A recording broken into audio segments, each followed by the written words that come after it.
नमस्कार बच्चों, मैं Vipin Kumar Dubey, distance science senior secondary school Jakhania Ghazipur से। मैं आप लोगों को हिंदी व्याकरण में जो है पहला पार्ट पढ़ा रहा हूँ।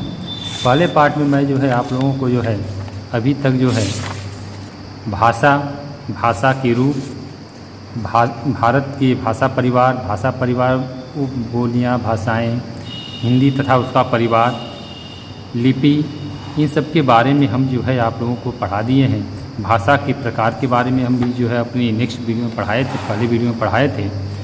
अब हम शुरुआत करते हैं। मानक भाषा जो दिया गया है, मानक भाषा और प्राचीन, मानक भाषा का जो प्राचीन रूप और जो मानक रूप है, इसके बारे में हम बता दिए हैं। लेकिन कुछ जो है आप लोगों को लिए जो है कुछ मानक वर्ण तथा वर्तनी संबंधी कुछ महत्वपूर्ण बिंदु दिए गए हैं। देखिए, केंद्रीय हिंदी निदेशालय के अनुसार मानक वर्ण और वर्तनी संबंधी कुछ महत्वपूर्ण बिंदु जानिए। यह जानना जो है अति आवश्यक है। यह पॉइंट आप लोग जो है अपनी कॉपी पर जो है लिख लेंगे।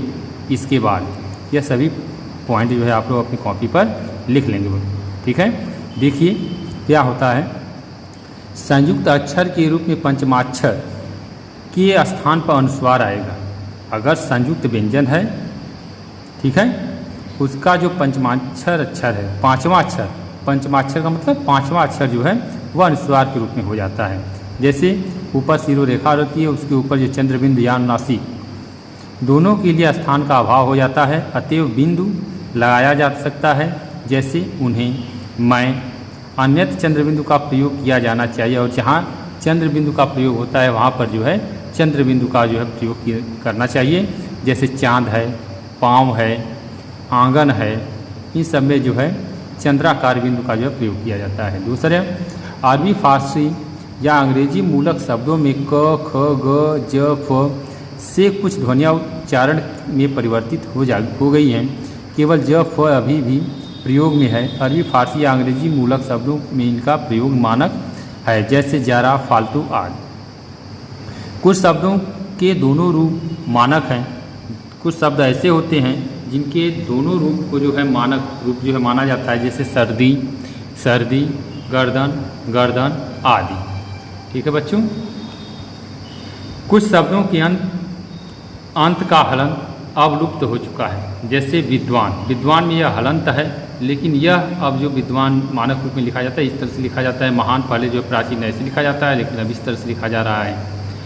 तत्सम शब्दों में 3 व्यंजनों के प्रयोग की स्थिति में एक द्वित मूलक व्यंजन लुप्त हो गया है, जिसे न लिखने की छूट, जैसे अर्ध, तत्व।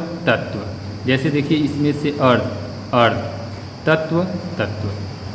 तत्सम शब्दों के तद्भव हो जाने पर विसर्ग का लोप हो जाता है। जब तत्सम शब्द में तद्भव होगा तो उसमें जो है विसर्ग का जो है लोप हो जाता है। जैसे दुख, जैसे यहाँ पे जो है दुख दिया है, दुख।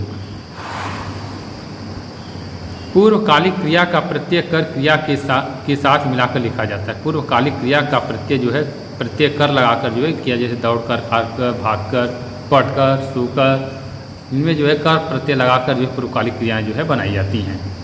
व्याकरण का महत्व क्या है? भाषा का विकास एक गतिमान धारा के समान होता है। भाषा का जो विकास है, जैसे एक धारा गतिमान होती है, उस तरह से जो है इसका भी जो है विकास होता है।